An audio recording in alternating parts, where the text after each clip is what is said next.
여러분 모두를 축복합니다. 8월 29일 거룩한 주일 3부 예배를 하나님께 올려드립니다. 경건한 마음으로 다 일어나셔서 임내송 찬양합니다.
너희 모든 나라들아 여호와를 찬양하며 너희 모든 백성들아 그를 찬송할지어다.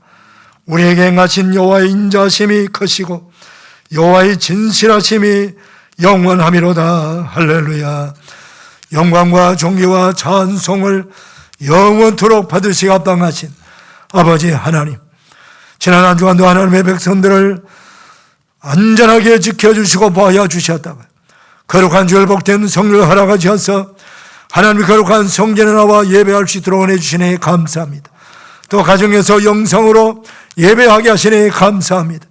모든 예배자들 머리마다 성령의 기름 부어 주시옵시고 오늘도 예배하신 하늘의 풍성한 만나 은혜와 생수처럼 내려 주시옵소서. 모두가 다 성령의 세례를 받게 하시고 하나님 주시고 놀라운 은혜를 풍성히 받는 복된 예배 되게 하여 주시옵소서. 예수님의 이름으로 기원하옵나이다. 아멘. 사도신경으로 우리의 신앙을 고백합니다. 나는 전능하신 아버지 하나님, 천지의 창조주를 믿습니다. 나는 그의 위대하신 아들 우리 주 예수 그리스도를 믿습니다. 그는 성령으로 잉태되어 동정녀 마리아에게서 나시고 본디오 빌라도에게 고난을 받아 십자가에 못 박혀 죽으시고 장사된 지 사흘 만에 죽은 자 가운데서 다시 살아나셨으며 하늘에 오르시어 전능하신 아버지 하나님 우편한 자 계시다가 거기로부터 살아있는 자와 죽은 자를 심판으로 오십니다. 나는 성령을 믿으며 거룩한 공교회와 성도의 교제와 죄를 용서받는 것과 몸의 부활과 영생을 믿습니다. 아멘. 자리에 앉으시겠습니다. 찬송가 96장입니다.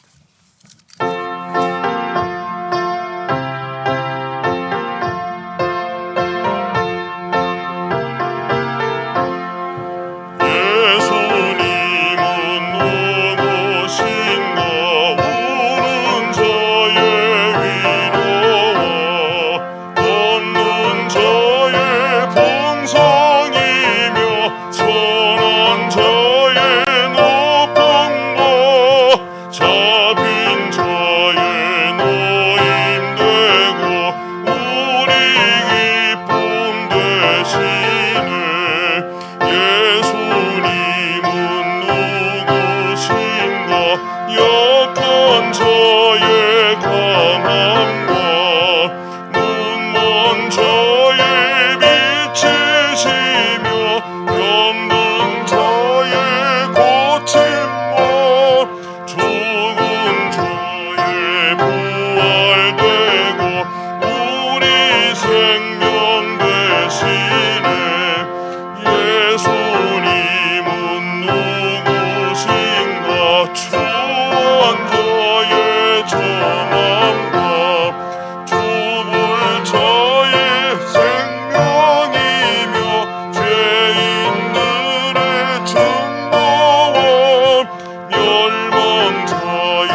윤인상 장로님 기도 인도해 주시겠습니다.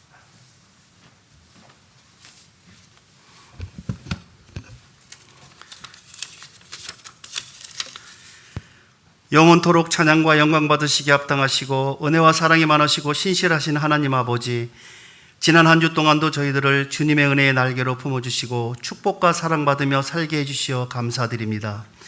지금 겪고 있는 코로나 팬데믹 시대에 저희들이 많은 어려움과 시련 가운데 살아가고 있지만 항상 주님께서 저희들을 불꽃 같은 눈동자로 지켜주시고 보듬어 주시어 평강의 삶을 살게 하시니 감사합니다. 계속되어 끝나지 않고 있는 코로나19 바이러스와 변이 바이러스의 확산 전염 사태로 모든 생활과 환경이 바뀐 상황 속에 살아가고 있지만 주님 의지하며 주님의 도우심과 인도하심으로 건강하게 살아갈 수 있게 하시어 감사드립니다. 긍휼을 베풀어 주시는 하나님 아버지, 저희들이 주님 의지하지 않고 육신적인 생각으로 세상을 바라보고 염려와 근심을 갖고 살아왔습니다. 교만한 마음으로 믿음 생활을 잘 감당하지 못하게 경홀히 생각하며 살아왔습니다. 이 시간 믿음 없이 살아왔음을 진정으로 회개하오니 용서하여 주시옵소서. 감사함을 감사하지 못하였고 매 순간순간마다 주님의 은혜로 살아가면서도 그 은혜를 잃어버리고 살아온 저희들을 주님께서 불쌍히 여기시어 예배를 통해 말씀 듣고 믿음이 회복되어 강하고 담대함으로 주님 의지하여 살아가는 복된 저희들이 다 되게 하여 주시옵소서. 먼저 구원받아 생명의 면류관을 받고 천국의 소망을 누리며 살고 있는 저희들이 아직도 믿음 없이 살고 있는 가족과 이웃을 위해 기도하고 섬기지 못하였음을 용서하여 주시옵소서. 저희들이 힘들고 어려운 현 상황 속에 더 늦기 전에 전도와 섬김의 마음을 깊이 새기어 주님이 기뻐하시는 삶을 살아가게 하여 주시옵소서. 사랑의 하나님 아버지, 이 시간 간절히 아프가니스탄의 회복을 위해 기도합니다. 예상하지 못한 사태로 인해 탈라반 무장 세력들이 점령하여 수많은 무고한 인명이 죽어가고 있고 많은 사람들이 탈출을 시도하고 있습니다. 상한 갈 때도 꺾지 않으시는 하나님 아버지, 불쌍하고 연약한 백성들이 주님의 은혜로 안전한 나라로 갈 수 있게 도와주시옵소서. 특별히 간구하옵기는 목자교회가 후원하고 섬기는 선교사님과 많은 선교사님들이 아직도 아프가니스탄에서 나오지 못하고 있습니다. 주님께서 선교사님들의 안전과 생명을 지켜주시고 동역자들과 현지의 기독교인들이 안전하게 빠져나올 수 있도록 도와주시고 인도하여 주시옵소서.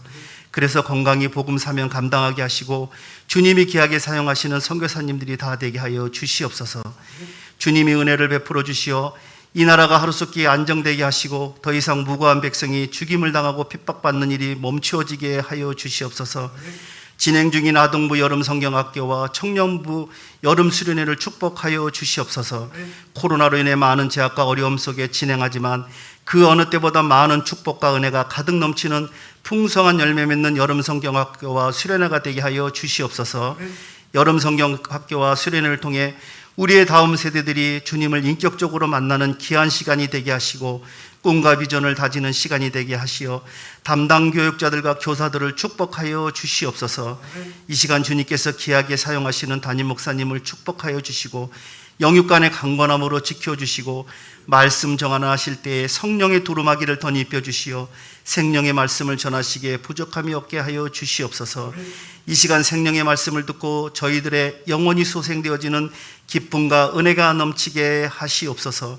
언제나 저희들을 사랑하여 주시고 함께 하시는 존귀하신 예수 그리스도의 이름으로 간절히 기도하옵나이다. 아멘.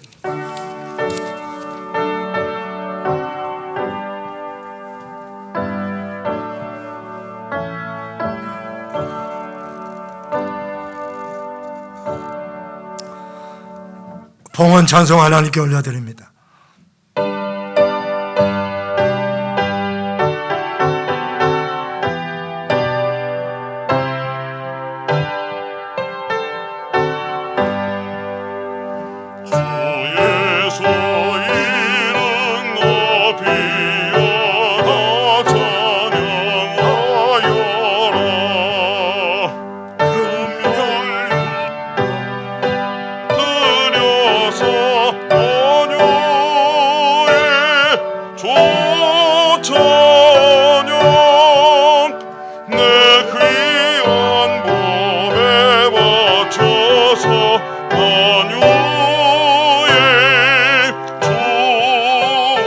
천연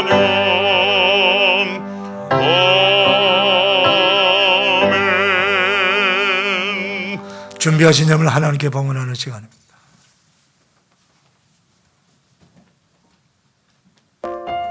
가을을 알리는 전령.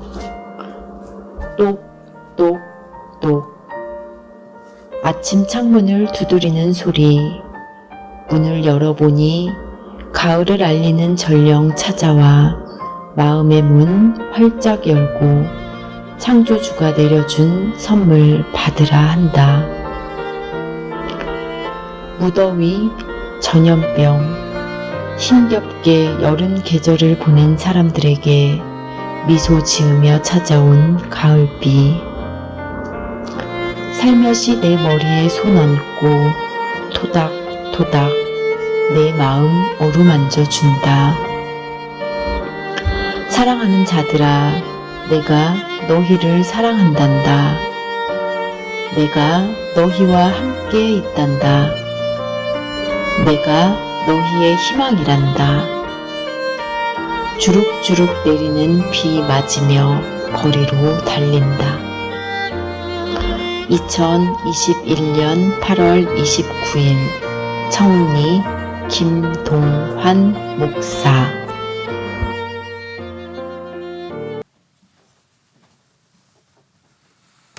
하나님 아버지 감사합니다. 거룩한 주일 3부 예배 드리는 사는 성도님들, 성전에서 가정에서 예배드리며 우리 하나님께 거룩한 예물을 올려드립니다.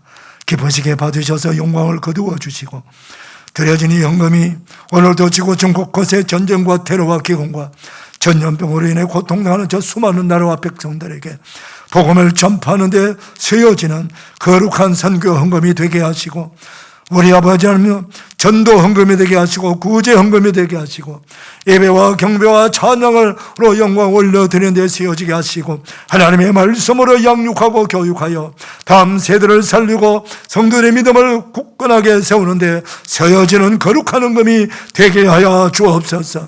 주의 백성들과 주의 백성들의 가정과 일터와 기업을 축복하셔서 이 환난 가운데서도 하나님이 돌봐주시고 부족함이 없는 은혜를 주셔서 건강도 부족함이 없도록 건강하게 해주시옵시고, 모든 연약하고 병든 자들을 주님의 능력에 손으로 안수하시고 치유하여 주시옵소서. 아버지 하나님여, 새롭게 강건함으로 거룩한 전에 나와 예배하며 감사할 수 있도록 복 내려 주옵시고, 필요한 물질도 부족함이 없도록 채워주셔서 가정경제, 가정산업 산업에 부족함이 없도록 인도해 주시옵시고, 이들의 직장도 든든히 붙들어 주시옵시고 그 지위를 보존하여 주시옵시고, 하나님 아버지 이들 때문에 우리 사는 성도들 때문에 그 직장이 더 잘 되는 은혜가 있게 하여 주옵시고, 기업을 경영하는 모든 주의 백성들의 기업을 주님께서 축복하셔서 선교하는 기업으로 복렬해 주시옵시고, 하나님의 나라 확장을 위해서 주님이 경영주가 되셔서 아버지 기업을 경영해 주시옵소서. 아버지 하나님이여, 우리의 삶에 언제나 부족함이 없도록 인도하시고 바른 길로 인도하시는 예수님의 이름으로 감사하옵나이다. 아멘.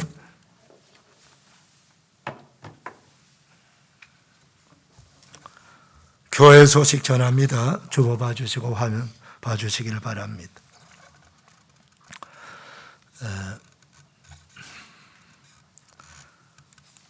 우리 현재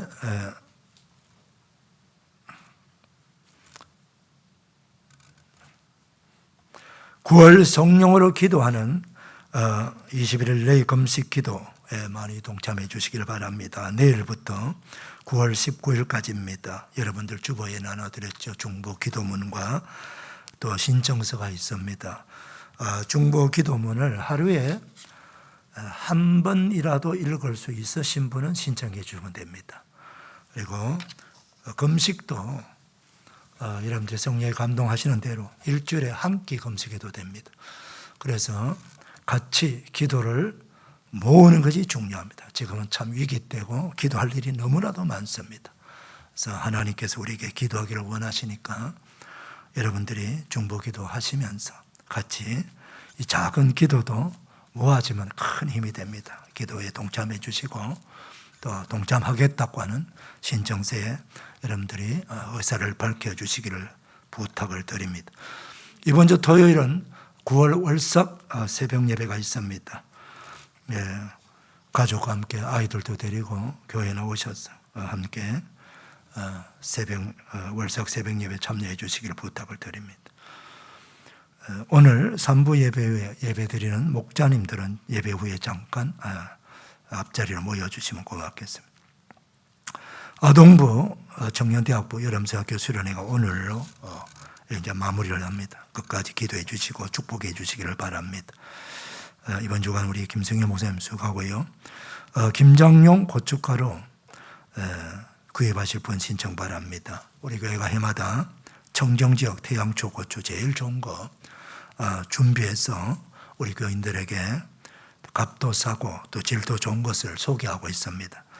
여러분들이 많이 신청하셔서 좋은 기회를 얻게 되시길 바랍니다. 담당은 김희숙 권사님이십니다. 우리 탈레반에 의해서 박해받고 있는 우리 아프가니스탄 현장 선교사님들과 그리고 그 선교사를 돕는 스태프들이 그곳에 많이 있습니다. 그들이 다 탈출하지 못하고 지금 애쓰고 있는데 또 잘 탈출할 수 있도록 하나님께서 돕는 손길을 보내달라고 기도해 주시고 또 현장에 있는 교회와 우리 그리스도인들을 안전하게 지켜달라고 기도 많이 해 주시기를 부탁을 드립니다. 이제 손영국 안집사님 전명권쌤 나오셔서 성경 봉독해 주시겠습니다.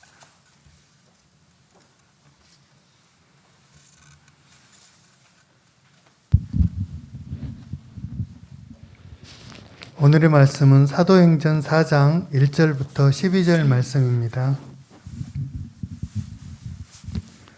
사도들이 백성에게 말할 때 제사장들과 성전 맡은 자와 사두개인들이 이르러 예수 안에 죽은 자의 부활이 있다고 백성을 가르치고 전함을 싫어하여 그들을 잡음에 날이 이미 저물었으므로 이튿날까지 가두었으나 말씀을 들은 사람 중에 믿는 자가 많으니 남자의 수가 약 5천이나 되었더라. 이튿날 관리들과 장로들과 서기관들이 예루살렘에 모였는데 대제사장 안나스와 가야바와 요한과 알렉산더와 및 대제사장의 문중이 다 참여하여 사도들을 가운데 세우고 묻되 너희가 무슨 권세와 누구의 이름으로 이 일을 행하였느냐.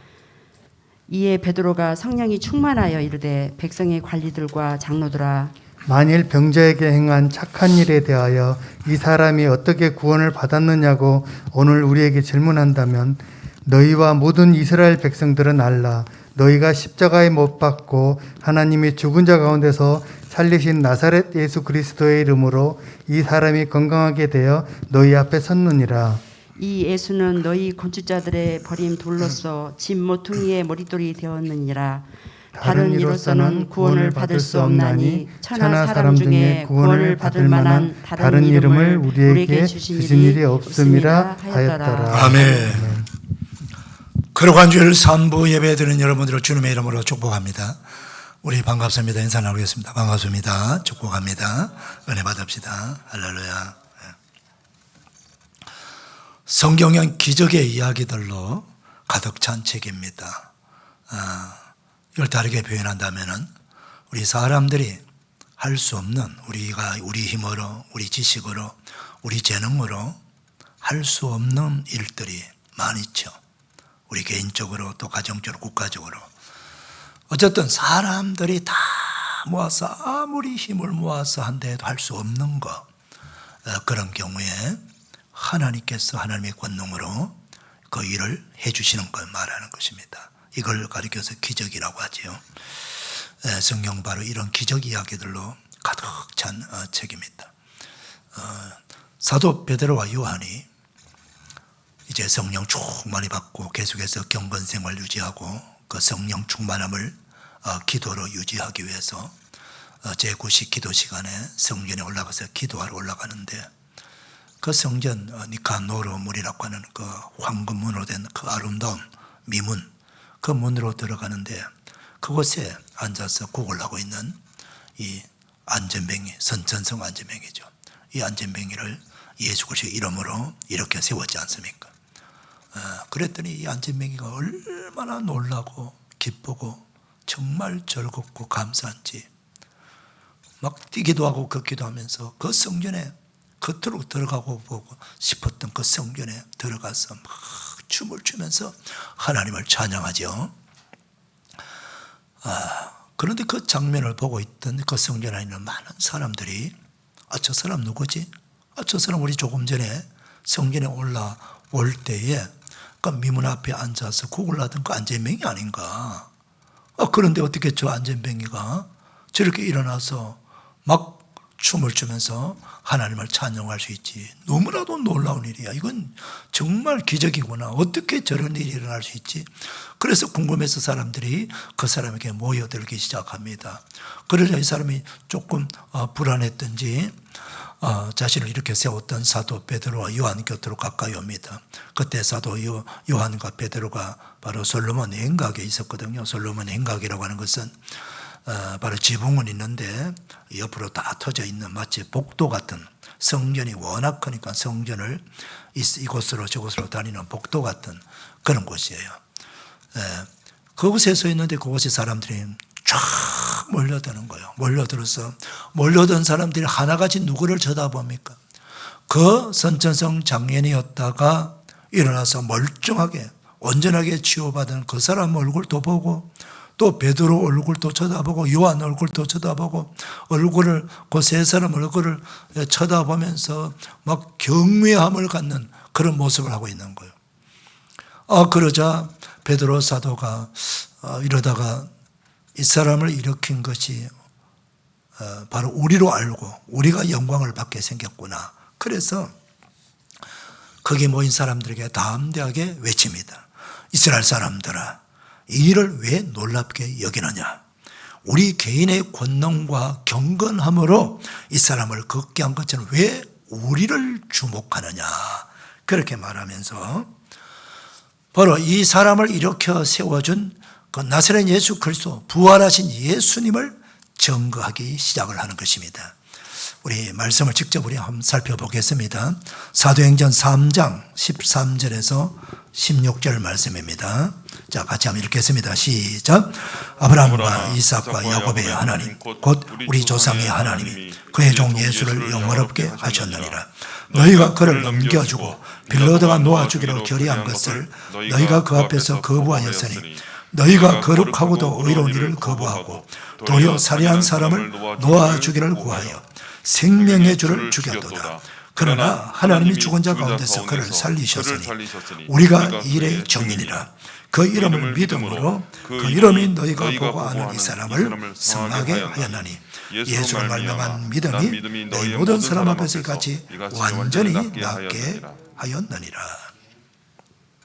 유대인들에게 있어서 그들이 믿는 하나님은 누구 하나님입니까? 바로 그들의 조상 아브라함의 하나님, 이삭의 하나님, 야곱의 하나님, 그들의 조상들이 믿었던 여호와 하나님을 유대인들은 다 인정하고 믿죠. 그 하나님은 믿지만은 그 하나님이 보내신 메시아 그리스도 예수님은 믿지 않는 것입니다. 그래서 바로 그들이 부인할 수 없는 그들의 조상의 하나님, 아브라함과 이삭과 야곱의 하나님이 보내주신 메시아 그리스도, 그 예수를 증거하기 위해서 이렇게 말하잖아요. 13절에 아브라함과 이삭과 야곱의 하나님 곧 우리 조상의 하나님이 그의 종 예수를 영원롭게 하셨느니라. 왜 예수님을 사도 베드로는 하나님의 종이라고 하는 표현을 썼을까요? 그럼 종의 개념은 무엇입니까? 종은 온전히 주인에게 복종하는 자예요. 자, 바로 예수님이 하나님 말씀에 온전히 복종하여서 이 세상 죄인들을 구원하시기 위해서 보내주신 그리스도 메시아인 것을 증거하고 있는 것입니다. 그런데 바로 이렇게 조상들의 하나님 메시아와 하나님과 연결해서 예수를 증거하면서 이어서 바로 뭐라고 얘기합니까? 너희가 그 하나님이 인정하시고 메시아로 보내주신 그 예수를 너희가 빌라도에게 넘겨주었다. 그러나 빌라도는 그가 죄 없음을 알고 놓아주기로 결의했는데 너희가 그 앞에서 거부하였다. 그리고 나서는 어떻게 했습니까? 도리어 살인한 사람을 놓아주기를 구하였다. 이게 무슨 말이에요? 그들이 고발해서 예수님이 빌라도 총독에게 신문을 당하죠. 그 빌라도 총독이 예수님을 이리저리 다 살피고 신문해도 전혀 죄가 없는 거예요.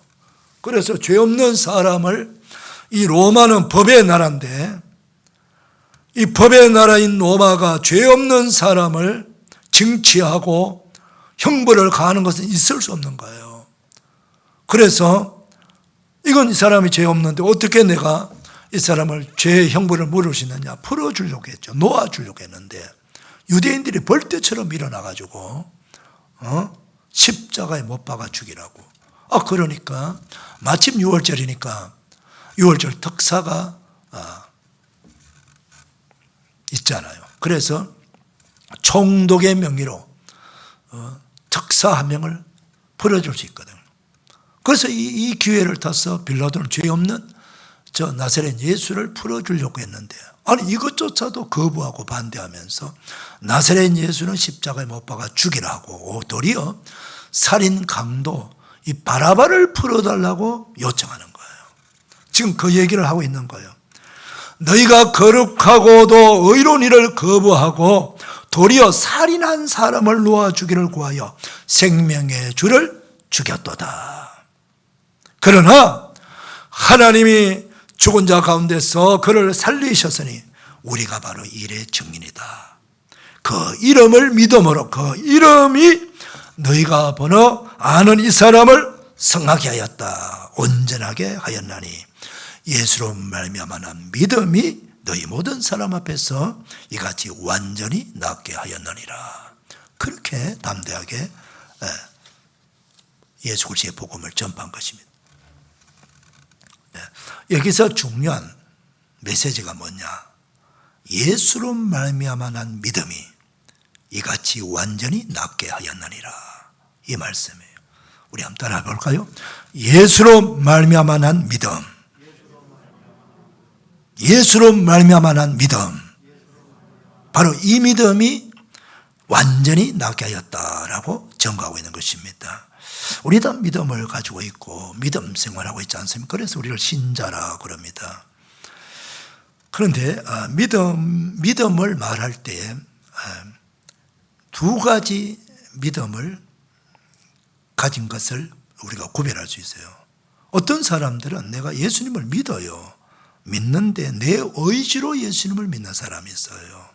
내가 예수님을 붙잡는 거예요. 여러분, 우리 인생은 뭡니까? 인생은 사람인 자의 생자, 날 생자, 살아갈 텐데, 그래서 인생이 우리가 살아가는 모든 삶을 인생이라고 그러잖아요. 근데 인생을 한문으로 풀면은 이 생자는 글자 두 글자가 합쳐진 글자예요. 바로 소우자 밑에 한일자가 있어요. 그러니까 이 뜻풀이를 하게 되면은 인생이 뭐냐? 마치 소가 외나무 다리, 외길로 걸어가는 게 인생이라는 거예요. 그만큼 인생이 만만치 않다는 거지요. 그래서 이 외길로 걸어가는 인생길에서 외길이 얼마나 힘듭니까? 자칫 잘못하면은 발을 헛디딜 수가 있고, 조금 외부에 압력이 바람이 심하게 분다든가 하면은 그 외길로 걸어가다가 강에 떨어질 수도 있고 낭떠러지 떨어질 수도 있지 않습니까? 그래서 어떤 사람은 우리 인생길을 가서 우보천리다. 소걸음으로 천리길을 간다. 이렇게 표현한 사람도 있습니다. 이렇게 위태로운 인생길을 걸어가는데 우리가 참 그래도 의지할 자 믿고 있잖아요.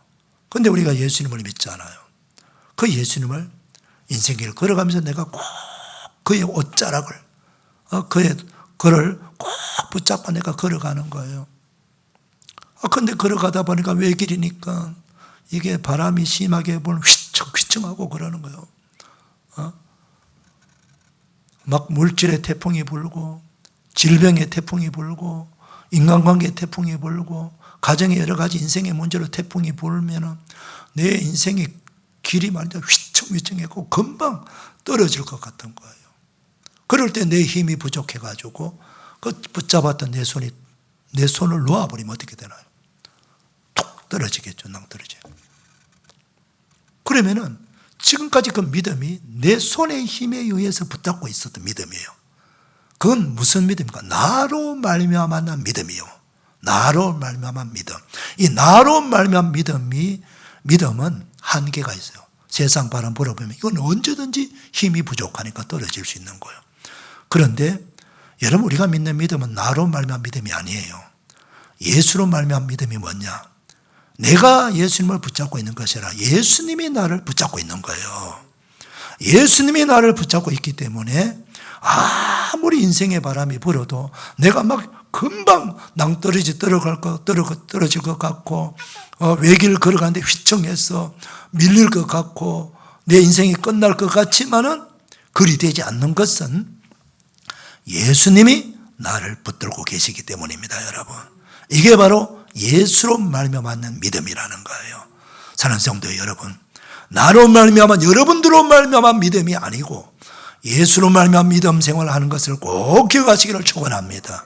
그리하면은 아무리 힘들고 어려운 인생도요, 다 그 믿음으로 이겨나갈 수가 있는 거예요. 오늘 이 안전뱅이, 선전적 안전뱅이를 일으키게 한 그 동기를 부여한 게 누구예요? 부활하신 예수님의 이름으로 은과 금은 내게 없거니와 내게 있는 것을 내게 주노니 곧 나사렛 예수 그리스도의 이름으로 일어나 걸으라 라고 그의 손을 잡아 일으켰지요. 그러니까 이 안전뱅이도 그의 손을 잡아 일으키니까 지금까지 한 번도 경험해 보지 못한, 한 번도 수십 년, 20, 30년 동안 그 자리에 앉아서 국을 생활했지만은 다 불쌍히 여겨서 동전 몇 푼 던져 종전을 좀 많이 주는 사람이 있고 적게 주는 사람이 있어. 이거 차이뿐이지 그거 얻어서 먹고 사는 거죠. 그런데 이 사람의 정말 소원은 무엇이에요? 정말 기적이라도 일어나서 내가 벌떡 일어나서 저 사람들처럼 걷기도 하고 뛰기도 하면서 마음껏 활보하면서 성전에 들어가서 예배도 드리고 사회 활동하고 정말 인생을 멋지게 살고 싶은 마음이 없었겠습니까? 그런 마음은 항상 있는 거예요. 근데 그 소원이 오늘 이루어졌단 말입니다. 근데 그것이 이 사람도 마찬가지예요. 베드로 사도도 그 예수 그리스도를 믿는 그 믿음, 예수로 말미암아 믿음이 있었기 때문에 그를 그 안전뱅이를 일으키겠다고 하는 성령의 감동을 받고 그렇게 큰 소리를 외치면서 손을 잡아 일어나라고 했지 않습니까? 그 믿음이 없으면 안 되는 거죠. 만약에 자기에게나 믿음 같으면 그런 말 할 수도 없어요. 얼마나 겁쟁입니까, 이 베드로가요? 그런데 바로 그 믿음 때문에 그렇게 말할 수 있었고 그를 손잡고 일으킬 수 있었던 거예요. 이 안전뱅이도 마찬가지예요. 처음 듣는 예수님의 이름이지만 그를 전하는 그 사도가 너무 강력하게, 너무 열정적으로, 너무 담대하게 믿음으로 말하니까 그 믿음에 동화가 돼가지고 이야, 이분이 전가는 그 나사렛 예수 그 이름으로 나도 일어날 수 있겠구나 싶어서 그도 손잡고 일어나니까 벌떡 일어나려고 했잖아요. 그때 바로 성령께서 그에게 다리에 힘을 주고 발에 힘을 줘가지고 벌떡 일어나게 해버린 거예요. 베드로 사도가 가진 믿음도 예수로 말미암은 믿음, 이 선천적 안전뱅이도 예수로 말미암은 믿음이 그를 일으켰던 것입니다. 여러분, 오늘 우리 모든 그리스도인들이 바로 예수 그리스도로 말미암은 믿음으로 우리가 이 믿음으로 죄사함을 받고 영생 얻고 하나님의 자녀가 되고 천국을 얻게 되고 그리고 완전한 치유를 경험하게 되는 거예요. 예수로 말미암은 믿음이 이같이 완전히 낫게 하였느니라. 여러분, 낙심하지 마세요. 얼마든지 우리 주 예수님은 우리를 온전히 구원할 수가 있고 완전히 치유할 수 있음을 믿으시기를 축원합니다. 그 이름입니다. 자, 이렇게 사도들이 백성들에게 이렇게 말할 때에, 힘있게 설교할 때에 갑자기 방해자가 나타나서 누굽니까? 제사장들과 성전 맡은 자, 여기 성전 맡은 자는 스트라테고스라고 하는 헬라 낱말을 쓴데, 이게 무슨 직을 맡았느냐? 이 성전, 예루살렘 성전은 대단히 크고 넓어요. 그러니까 수많은 사람들이 몰려오거든요. 그러니까 이 성전에서 어떤 행패를 부른다든가 무슨 기물을 깨뜨린다든가 하면 안 되니까 성전을 관리하고 지키는 치안과 질서를 위해서 군대를 이 성전에 두는 거죠. 그래서 24개, 지금 말하면 한 소대병력 같은 이 군대를 24개 팀을 운영하는 거예요. 여기에 전체 총책임자가 여기서 말하는 이 성전 경비대장, 여기서만 성전 마턴이에요. 그러니까 이 사람은 이 유대교에서 제일 1순위가 누구냐? 제일 높은 사람이 대제사장이잖아요. 두 번째 높은 사람이 서열 2위가 여기서 말하는 성전 맡은 자예요. 그 다음 누굽니까? 사두개인들이 와서, 이 사두개인들은 부활을 인정하지 않습니다. 내세도 인정하지 않아요. 그러니까 이 사람은 부활도 인정하지 않죠. 내세도 인정하지 않으니까 지극히 현실주의자예요. 이 땅밖에 없는 거예요. 그러니까 이 땅에서 그들은 수단과 방법을 가리지 아니하고 이 땅에는 모든 권력과 부를 다 자기 걸로 만들려고 하는 그런 무리들이 바로 사두개파입니다. 그러니까 여러분들 제사장도 사두개파고요, 성전 맡은 자도 사두개파고, 그 사내들인 의원들 중에 대부분이 사두개파입니다. 그리고 이때 당시는 이스라엘 나라는 종교와 사회가 일치되잖아요. 그렇기 때문에 종교 일치거든요. 종교 권력이 있고 사회 권력이에요. 그러니까 모든 종교와 세상의 권력을 다 가지고 있는 사람들이 사두개인들이다, 이렇게 생각하면 돼요. 바로 이 사람들이 이 지금 사도에게 와서 그들을 감옥에 가두어 버린 거예요. 그 감옥에 가둔 이유가 뭡니까? 예수 안에 죽은 자의 부활이 있다라고 가르치고 전파하기 때문이라고 말씀하고 있어요. 예수 안에 죽은 자의 부활이 있다라고 가르치고 전파하는 사도들을 그거 하지 못하도록, 그것이 싫어서 감옥에 가두어 버렸다는 거예요. 여기서 그들도 그 사도 베드로가 그 모인 사람들에게 예수 그리스도 부활하신 예수를 전가하는 걸 그들도 동참해서 지금 보고 있는 거, 무슨 소리 하나 싶어서 듣고 있는 거죠. 근데 그들의 그 전하는 핵심을 그들이 스스로가 가르쳐 주고 있어요. 그 사도 베드로가 전하는 내용의 핵심이 바로 예수 안에 부활이 있다는 거예요. 다르게 말하면 예수가 부활하시고 바로 그 부활하신 분이 예수다. 나사렛 예수가 십자가에 달려 죽었고 그를 하나님께서 다시 살려주셨다 하고 하는 그 부활하신 예수를 증거하고 십자가 예수를 증거하는 거예요. 여기서 정말 놀랍습니다. 예수를 십자가 못 박아 죽인 자들도 그들이 베드로 사도가 설교하는 설교의 핵심을 잡고 있어요. 그게 뭡니까? 예수 안에 부활이 있다. 예수 그리스도 안에 부활이 있다 이거예요. 여러분, 부활은 뭡니까? 죽은 자가 살아나는 게 부활 아닙니까? 우리 인생에서 가장 큰 숙제가 뭡니까? 죽음의 문제를 해결하는 거예요. 수학을 잘하는 사람이 말이면, 잘하는 학생이 누구도 풀 수 없는 가장 어려운 문제를 풀어버리면 그 다음 그것보다 쉬운 거는 그냥 자동으로 풀지 않습니까? 우리 인생에서 가장 어려운 문제가 뭐예요? 숙제가 죽음입니다. 이 죽음의 문제를 풀어준 사람은 아무도 없는 거예요.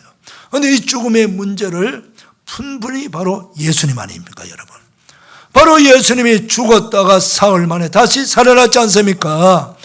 그러니까 인생의 가장 큰 문제를 해결한 예수 안에 부활이 있다는 거예요. 이 말은 예수 밖에는 부활이 없다는 겁니다. 부활은 죽은 자가 살아나는 것입니다. 부활은 생명입니다, 여러분.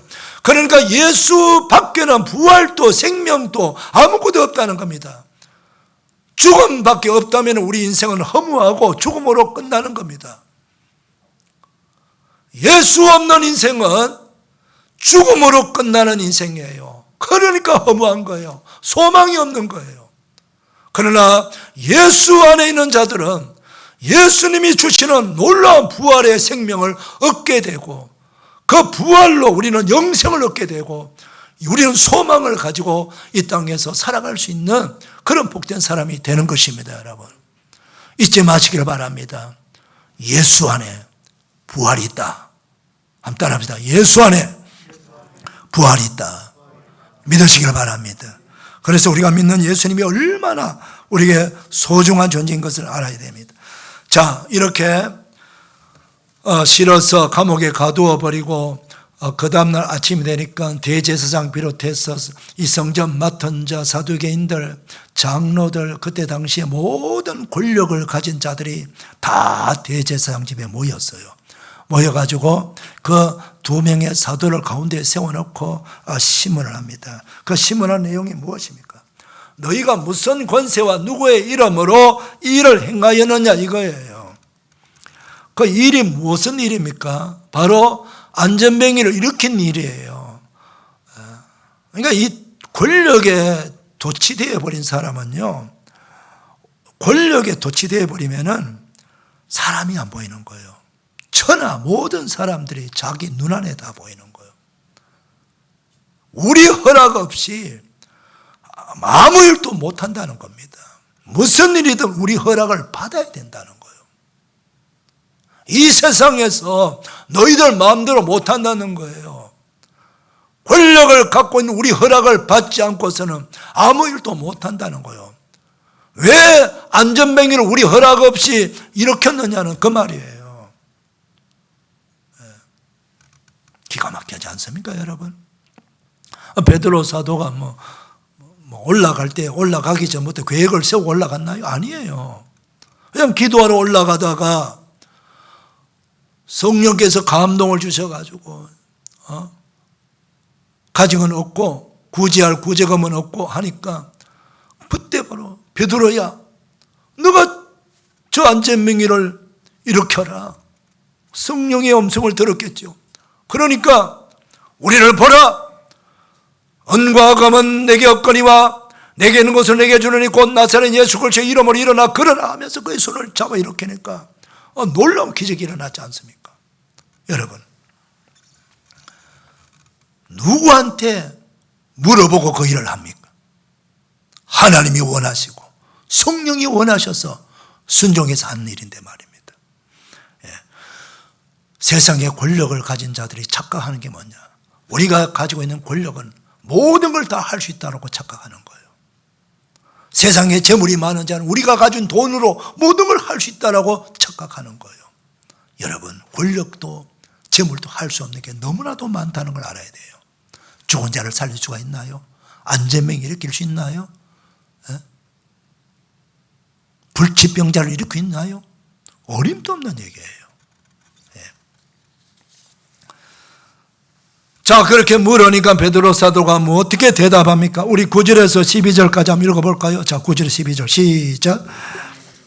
만일 병자에게 행한 착한 일에 대하여 이 사람이 어떻게 구원을 받았느냐고 오늘 우리에게 질문한다면 너희와 모든 이스라엘 백성들은 알라. 너희가 십자가에 못 박고 하나님이 죽은 자 가운데 살리신 나사렛 예수 그리스도의 이름으로 이 사람이 건강하게 되어 너희 앞에 섰느니라. 이 예수는 너희 건축자들의 버린 돌로서 진 모퉁이의 머릿돌이 되었느니라. 다른 이로서는 구원을 받을 수 없나니 천하 사람 중에 구원을 받을 만한 다른 이름을 우리에게 주신 일이 없음이라 하였더라. 베드로 사도가 성령이 충만하여 이렇게 말합니다. 백성의 관리들과 장로들아, 만일 병자에게 행한 착한 일에 대하여 이 사람이 어떻게 구원을 받았느냐고 오늘 우리에게 질문한다면 너희와, 여기 너희는 바로 누구예요? 거기엔 대제사장과 권력을 가진 모든 사람들입니다. 너희도 알아야 되고 여기 없는 모든 이스라엘 백성들은 다 알아라. 그러면서 말하는 게 뭐예요? 너희가 십자가에 못 박고 하나님이 죽은 자 가운데 살리신 나사렛 예수 그리스도의 이름으로 이 사람을 건강하게 되어 너희 앞에 섰느니라. 여기서도 뭘 지금 전하고 있나요? 부활하신 예수님 전하지 말라고 감옥에 가두었다가 풀었는데 그 자리에서도 담대하게 성령으로 충만하여 십자가의 예수, 부활하신 예수를 전가하고 있지 않습니까? 예. 그러면서 거기다 덧붙여서 11절에 놀라운 말을 하고 있습니다.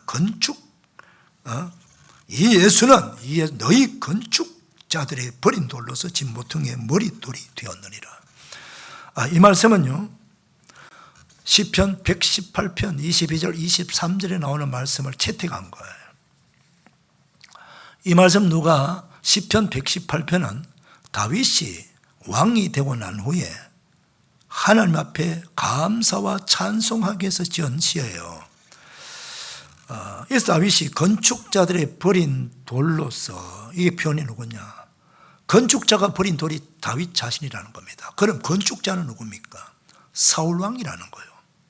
다윗이 국가 위기에 빠졌을 때 블레셋 공격을 받아서 금방 지금 무너지기 풍전등화 같은 나라를 다윗이 아버지 이새의 심부름 갔다가 전쟁터에 나가서 그 국가 위기를 보고 하나님을 모욕하는 저 블레셋 장수 골리앗을 내가 상대하겠다고 해서 왕도 장군들도 군사들이 전부 다 벌벌벌벌 떨고 있을 때 이 어린 소년 다윗이 담대하게 나가서 제가 상대하겠습니다. 그래서 물맷돌 하나 들고 골리앗 장군 상대해서 그를 거꾸로 때렸지 않습니까? 그래서 넘어뜨리고 그리고 쓰러진 곳에 달려가서 이 골리앗 장군이 가지고 있는 큰 칼을 빼가지고 목을 쳤어요. 그래서 국가를 위기에서 건진 영웅이 됐지 않습니까? 그런데 그 사울왕이 처음에는 좋다고 자기 호위 대장도 시키고 장군으로 임명을 해가지고 그렇게 나라를 돕도록 했는데 이 전쟁 끝나고 돌아오는 길에 백성들이 사울은 천천히요 다윗은 만만이라고 하는 그 소리를 듣고 나서 이야, 왕이 나보다 이 다윗을 더 백성들 높이구나. 그럴 것 같으면 앞으로 내 왕위가 흔들거리겠구나.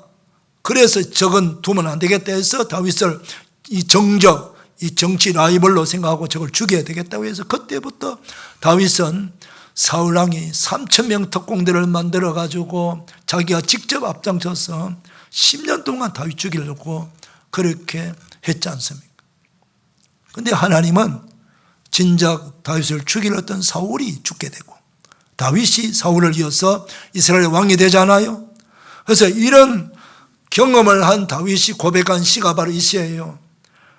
너희 건축자들이 버린 돌, 건축자가 버린 돌, 건축자는 사울왕인데 버린 돌이 다윗입니다. 사울왕은 자신이 이스라엘을 건축한다고 생각했어요. 그 건축하는데 나라를 세우는데 저 다윗은 필요 없다라고 생각해요. 걸림돌이라. 그래서 버린 거죠.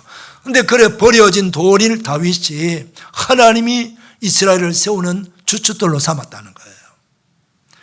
바로 이 말씀을 베드로 사도는 예수님께 적용을 시키는 거예요. 바로 그때 당시에 이스라엘을 세우려고 하는 건축자가 누굽니까? 대제사장이에요. 그리고 그 사두개인 지도자들이에요. 그들로부터 버림받아갖고 십자가에 지게 죽게 만들었어요. 근데 그 하나님 버린 돌을 하나님이 살리셔가지고 영원한 이스라엘의 주춧돌이 되게 만드셨다 라고 하는 것을 이 베드로 사도는 설교로 그리스도들을 전가하고 있는 것입니다. 사랑하는 성도 여러분, 우리 모두가 인생에 집을 짓고 있지 않습니까? 각자가 다 나름대로 인생에 집을 짓고 있어요. 여러분, 집을 짓는 데는 가장 중요한 게 무엇입니까? 기초입니다. 기초가 든든하지 아니하면은 폼나게 짓는다, 높게 짓는다 그러지만 그거 얼마 못 가서요 태풍이 불고 지진이 나면 다 무너져 버려요.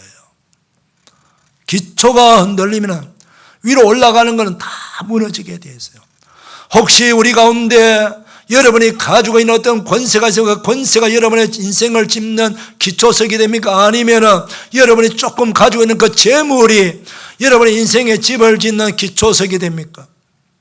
아니면 여러분의 지식이, 재능이, 명예가 여러분의 인생의 집을 짓는 기초석이라고 혹시 착각하고 그걸 의지하고 그거 믿고 내가 그래도 돈 이만큼 가지고 있는데 이 돈이면은 내가 막 그래도 평생 가지 않겠나?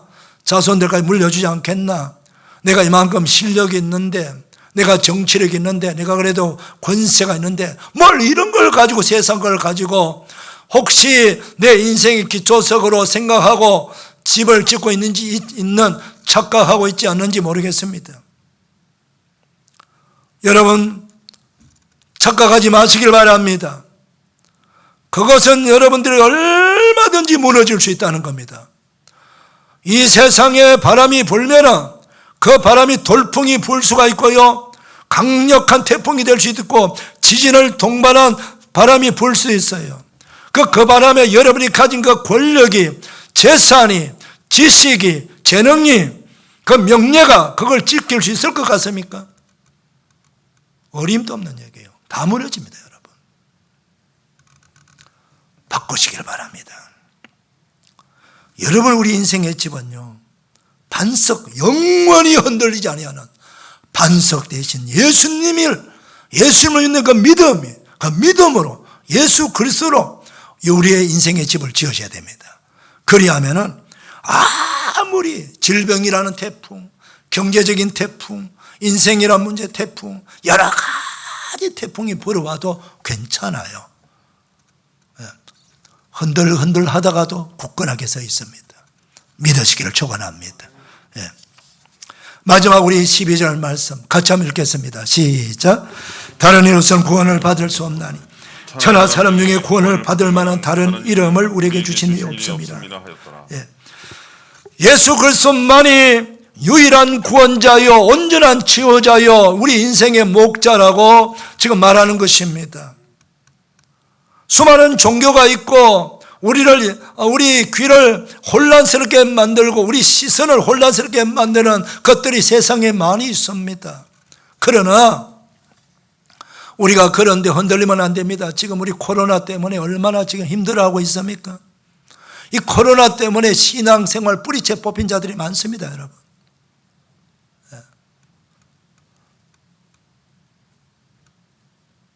이 코로나 이 정도에 우리 신앙이 흔들리면 안 되지 않습니까, 여러분? 앞으로 이거보다 더 심한 바람이 불 수도 있어요. 더 심한 태풍이 불어올 수도 있고요, 더 심한 지진이 일어날 수가 있습니다. 어떠한 경우에도 우리 영혼이 소생되고 우리에게 영생을 주시고 우리 죄사함을 허락해 주신 우리의 구원자는, 유일하신 구원자는 예수 그리스도밖에 없다는 걸 믿으셔야 됩니다, 여러분. 그리고 우리의 온전한 치유자도 예수 그리스도입니다, 여러분. 세상의 어술이, 과학이 얼마나 발달했습니까? 모든 사람 다 낫게 못합니다, 여러분. 하나님이, 우리 주 그리스도 예수님이 온전한 치유자가 되는 거예요. 그 예수님을 붙잡아야 돼요. 그 예수님을 붙잡으시기 바랍니다. 우리 인생길 누구랑 같이 동행하시겠습니까? 그 예수님과 동행해야 돼요. 그분이 우리 목자가 됩니다. 기도하십시다. 하나님 아버지 감사합니다. 우리의 유일한 구원자 예수님, 부활하신 예수님, 우리의 온전한 치유자 부활하신 예수님, 우리의 인생의 인도자 부활하신 예수님 그리스도를 믿고 그분을 따라가는 지혜롭고 복된 성도들 다 되게 하여 주옵소서. 예수님의 이름으로 축복하며 기도드리옵나이다. 아멘. 말씀 생각하면서 찬송가 518장입니다.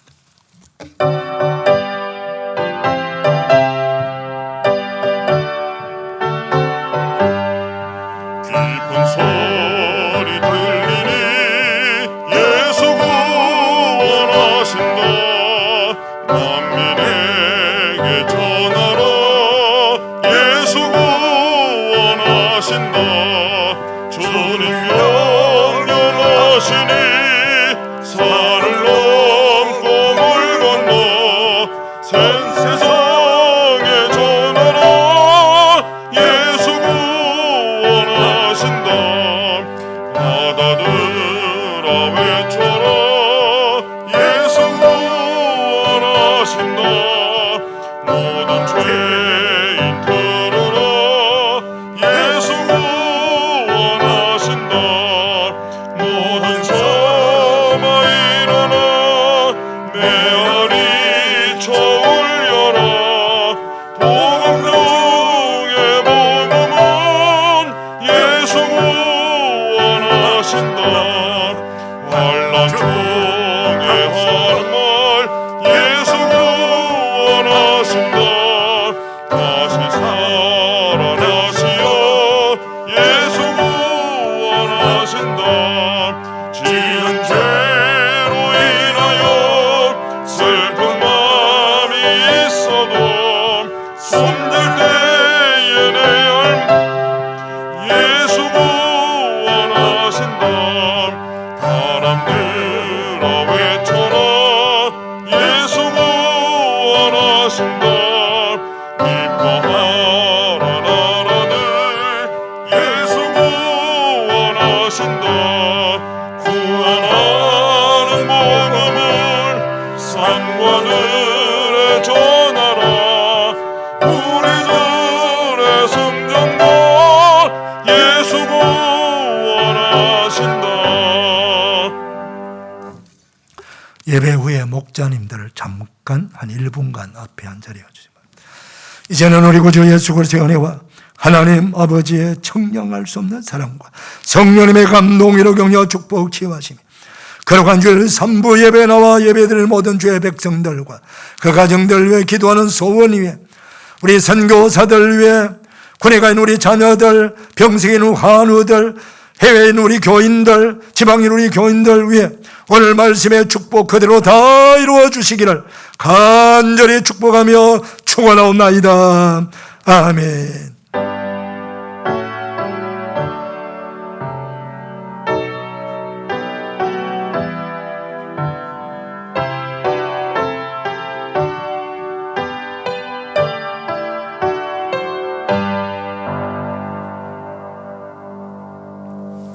우리 하나님께 영광의 박수 올려드립시다.